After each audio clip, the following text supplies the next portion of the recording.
Right, come on, let's do this.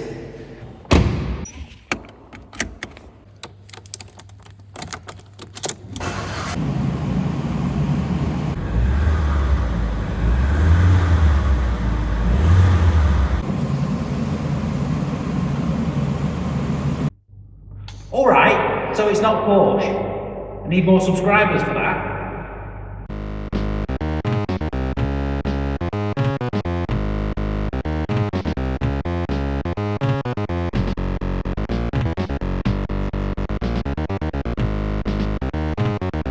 Hello everybody, welcome to the re-review, the series where I get to replay and reassess games from my favourite gaming era. I'm Brian, also known as UK Jen Zoidberg, and I'm back after a short break for Christmas and New Year, and raring to go for another year of the re-review. There are loads of games that I want to cover over the next 12 months, as well as developers that I want to profile, but that doesn't mean that I'm not open to suggestions from you, the viewer.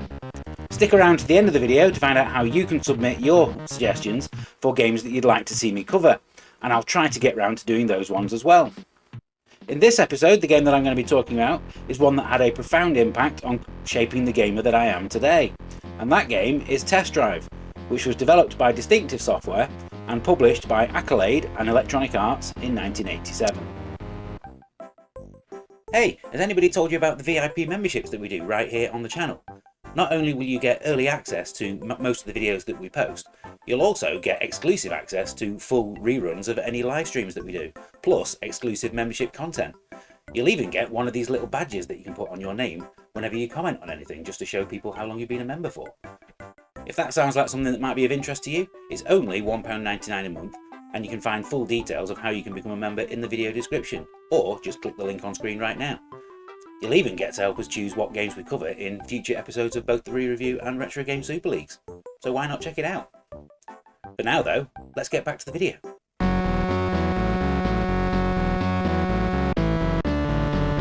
Test Drive developer Distinctive Software are actually a team who I've already profiled here on the re-review when I talked about 4D sports driving last year.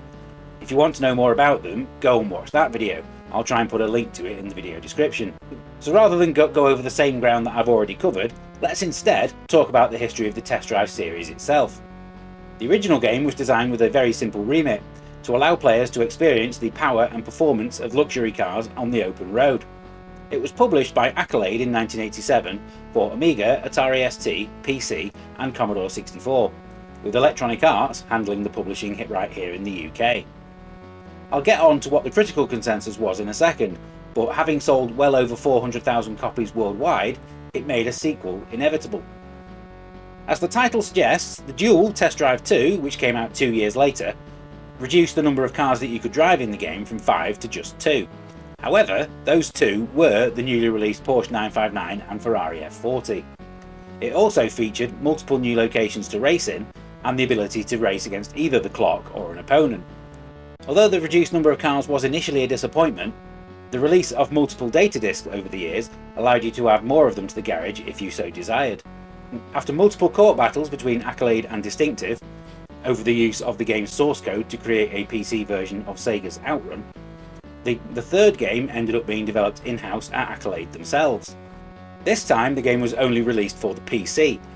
Although it was released in the US in 1990, it wouldn't actually reach these shores until 1994 when it was published by Ocean Software via their Hit Squad budget label. The series would then lay dormant for a few years until, thanks to the popularity of racing games on the newly released PlayStation, Accolade decided to revive the name. A newly formed developer in Gateshead named the Pitbull Syndicate, consisting of programming talent from the likes of Reflections, Codemasters and Zeppelin Games, would go on to produce Test Drive 4.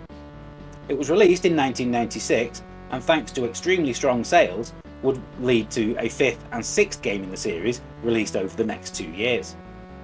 In the US, Accolade would also attach the Test Drive name to the North American releases of both V-Rally 2 and Le Mans 24 Hour, which had been published by Infogrames in the UK. There was also a short-lived, but not very good, Test Drive Off-Road series. Pitbull Syndicate would go on to produce a PS2 entry in the series called TD Overdrive, which was confusingly retitled to just Test Drive in the US. The modern iteration of the series began in 2006 with the release of Test Drive Unlimited. Coming from Eden Games, the developers of the V-Rally series, this took the series into the open world, allowing players to drive over 1,000 kilometers around the Hawaiian island of Oahu, which I hope I pronounced correctly. I can still remember the many hours that I put into playing it today, and one race in particular, right around the outside of the island, that has to go down as one of the most tense 45 minutes I've ever experienced in gaming. Unlimited 2 repeated the success in 2012, adding in the island of Ibiza and improving many of the game's features. That same year saw the release of Test Drive Ferrari Racing Legends from developer Slightly Mad Studios, who had just made the Need for Speed Shift titles for EA and would go on to make Project Cars.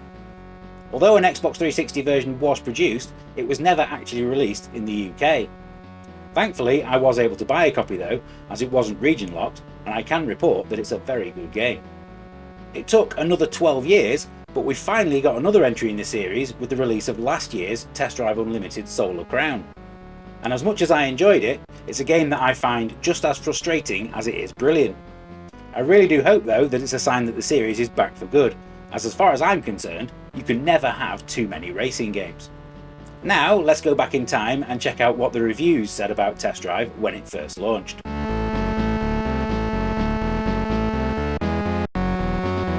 Test Drive is, by quite some distance, the oldest game that I've covered on the re-review so far. So much so, in fact, that its release actually predates many of the Amiga magazines that we know and love.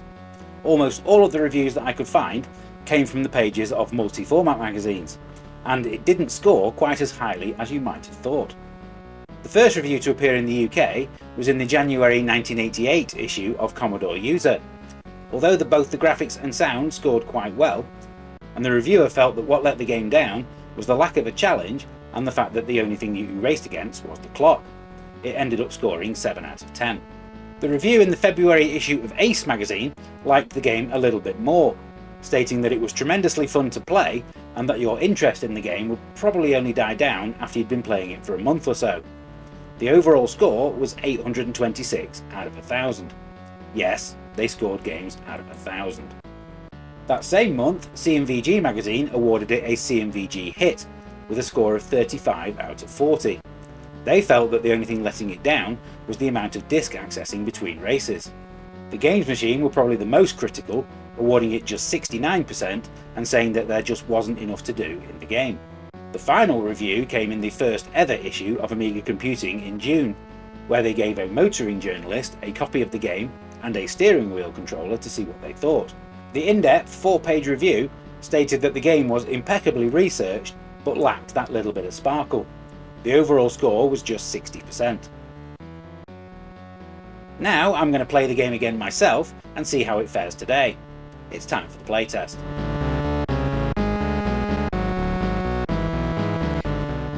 So here we go. We have a choice of 5 cars to race. You've got the Porsche 911 Turbo.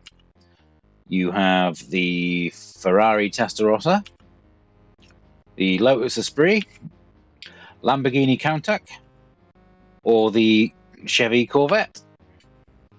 But being a Porsche man, I am going to go for the Porsche 911 as my first drive in this game.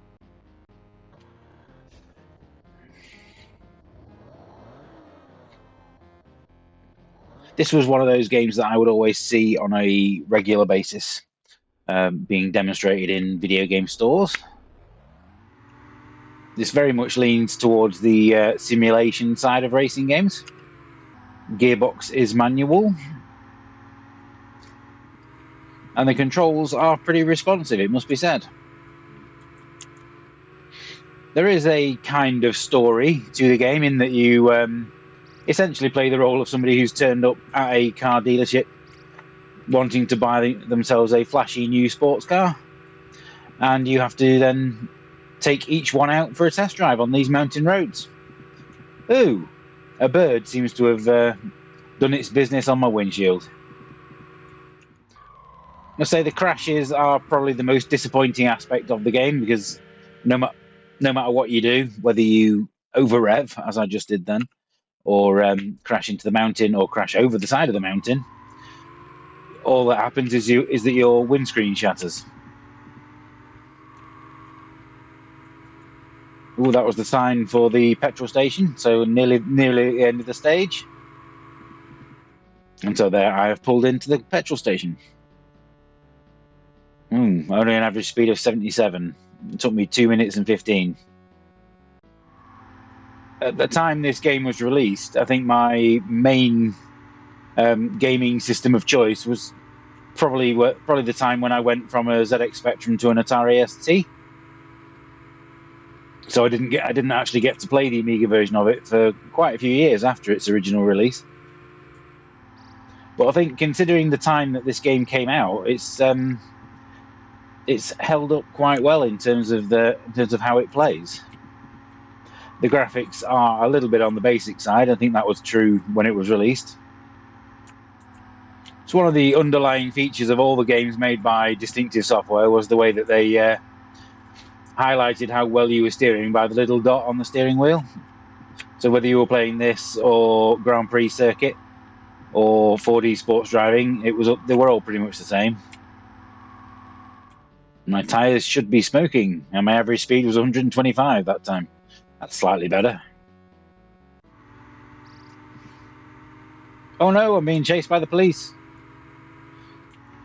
I mean, there's no denying that this game is a little bit basic compared to some of the games that followed it, but it still has a charm, and I can't really deny its place in gaming history, and the way that it definitely played its part in me being a fan of racing games that I am today. Oh, whoa, that was close. Change down a gear, please. Change down another gear. Oh, we need to be able to accelerate.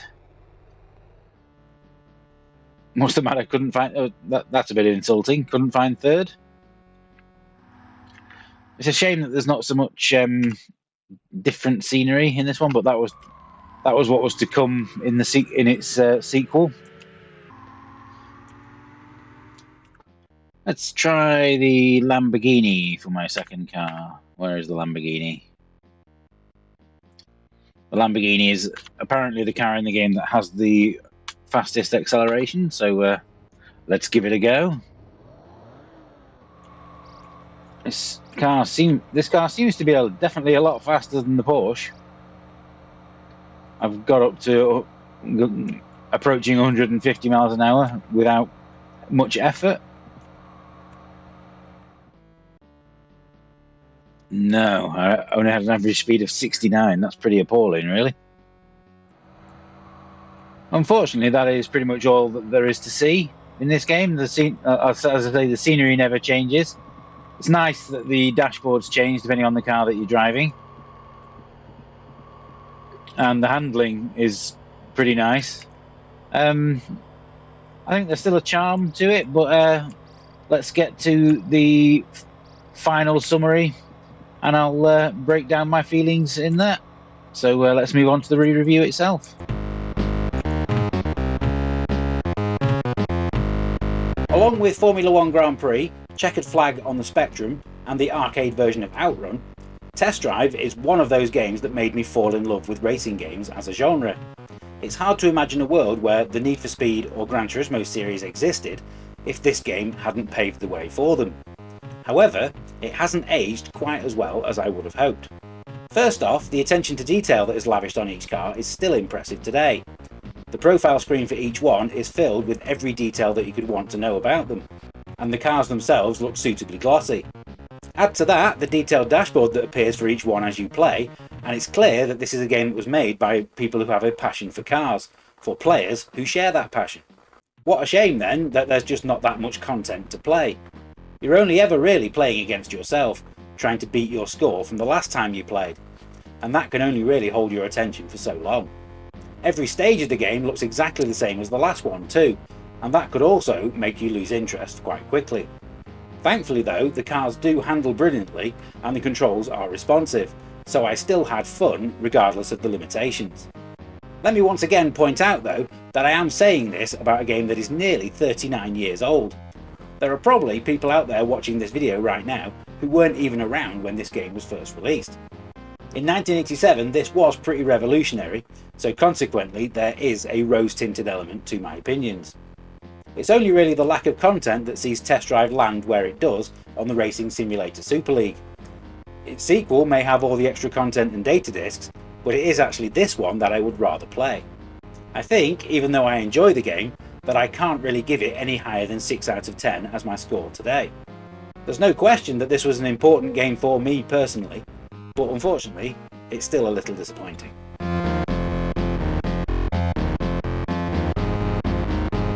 Thank you for watching this first re-review of 2025. If you played Test Drive back in the day, please do let me know your memories of it. As always, everything that I've said in this video is merely my own opinion and not that of the UK Gaming Network team. If you agree or disagree with anything that I've said, I'd love to hear your opinions in the comments. As I said at the beginning of the video, this is merely the start of what I have planned for the channel over the coming year. And if there are any games that you would like to see me cover in future episodes, please make sure that you email your suggestions to me by going to reviews@ukgamingnetwork.com. I promise the best suggestions that I get, I will get to at some point. Don't forget to like and subscribe if you want to show your support for the channel. Next week, I'll be back with the first part of a special Retro Game Super League looking at all games based on movies released on the Amiga. If you want to watch that video earlier than everybody else, please do consider becoming a member for just $1.99 a month. All the details of how you can join are in the video description below. Until next time, happy retro gaming, bye for now.